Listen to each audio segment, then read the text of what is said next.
Just doing an update after the 48 and 58 cabs were blown apart. I've just laid together on the floor the outer sections of the 58 and then a wider centre section from the 48. That is to make the cab wider overall. Now the back wall ends up, I think it's 10 or 11 inches wider due to making the cab longer and the floor getting wider due to the taper of it. Now a lot of repairs have been done to this already. The inside here was completely caved in and obviously been shunted into the B pillar at one point. The ends of the door sill where it joined on there was completely rusted away, so it's been cut away and replaced. You can just make out the change in metal there where the two were and one of the weld seams.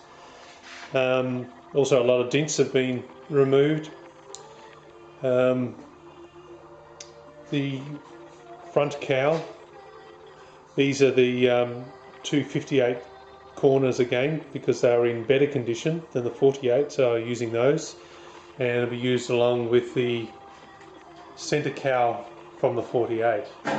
Now, hard to see with this sunlight coming through, but the vent opening in the middle of the cowl has been removed, and I had a good friend in America who was kind enough to cut out a section from a CJ2A 1946 Willys, and what I've done is I've hammered the beads that used to be top and bottom of here out and then curved it in two directions for a compound curve to match into the old cowl vent, which was cut a bit wider because there was some existing rust there.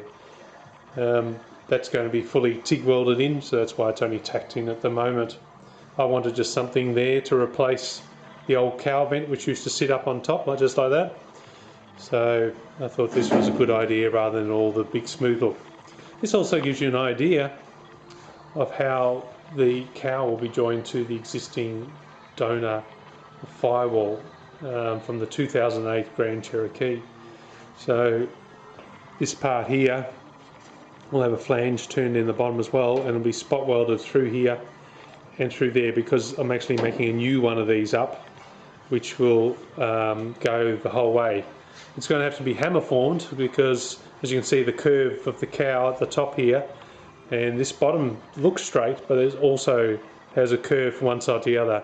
So to make a new piece go from one side all the way to the other side, and so the two outer corners of the cowl and the centre will all be held together with spot welds or plug welds top and bottom. The repairs have started off by stripping all the paint off using a stripper disc. They haven't been finished yet. As you can see here, I've got some lead to melt out to see what sort of damage is under there. I've already replaced it in the other side because the factory joins are pretty terrible. Also, all this here, you can stick your whole hand inside. It's completely rotted away. So I'll be making up a new piece of metal. I'm going to actually extend this door sill profile here all the way across, because when you compare the cowl end to the door that sits here, which has got lots of beads in it and a relief profile in it, this is fairly plain. Other repairs are going to be made is simple things like holes welded up, but I'm also going to cut the cowl seam away and then solid weld that, because it does not line up with anything either in the door on this side or where the hood or bonnet come down to here. So it just is halfway in, it just looks really strange. So I'll be adding some extra detail in with the profile down the bottom, and there'll be also something else added as well just to give it some connection between the two. Now the front here I've just pushed together to give you a bit of idea what the profile looks like. So the 50mm was taken out below this line, so the windscreen actually hasn't been chopped 50mm, but that would mean that the windows and the doors will be 50mm shorter. But the front screen and rear screen already are quite small, so I did want to do that as well. They look smaller again now because of the increase of width in the front of the cab. It's 9 inches wider there, and you can see I've used a section from the 58 in the middle, and I've used the 48 sections each side, because fortunately for me the upper section of the 48 was in better condition than the 58. I've still got holes like that to cut out and put new metal in its place. The metal has been treated, once stripped, but still had rust underneath, by soaking it for 3 to 5 days in citric acid and water in a bathtub. A good friend of mine gave me a new bathtub that had a bit of damage to it, so I filled it up with, for every 10 litres of water, I added 1 kilo of citric acid crystals, which were dissolved in the water. And then you just drop the metal in and it comes out looking as you see here. To stop it rusting, because it's been 3 or 4 months since I did all these, I had treated it with lanolin. I either use it out of the spray can like here. Lanolin comes, it's the grease in sheep's wool. I also buy it in a bulk liquid and just use a spray to put it on. It's quite good stuff. You spray it on, wipe it off, and nothing comes off. It's not greasy or anything like that. It doesn't attract the dust, so that works out quite well.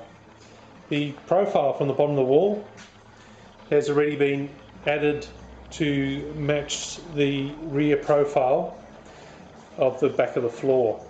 So you can see this flange, the wall will come to the bottom of this, and then plug welds will be all the way along to hold the wall to the rear of the floor, so that gives you an idea of front and rear, how that's attached. Now the cab here has not been cut through here somewhere. I haven't decided where I'll cut it. It might be up near the original seam, and there'll be 7 inches added front and rear to lengthen the cab. As you can see, these cabs are incredibly short, and as I'm 6'3", there's no way that I can comfortably sit in these.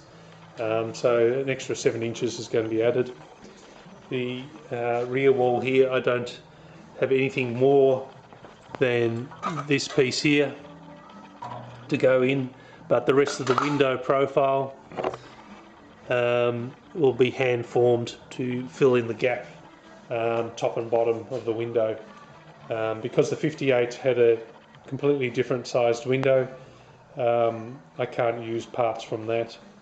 So that gets you up to date for the moment. I'll be continuing along, stripping the paint and making any repairs to all the panels, and then things like the this is the support that I've straightened from the 48, and also the B pillars. They all have to be put back in into their place to stiffen the wall up, and it'll all be attached to this floor while it gets welded to these heavy trestles to stop any distortion from the welding.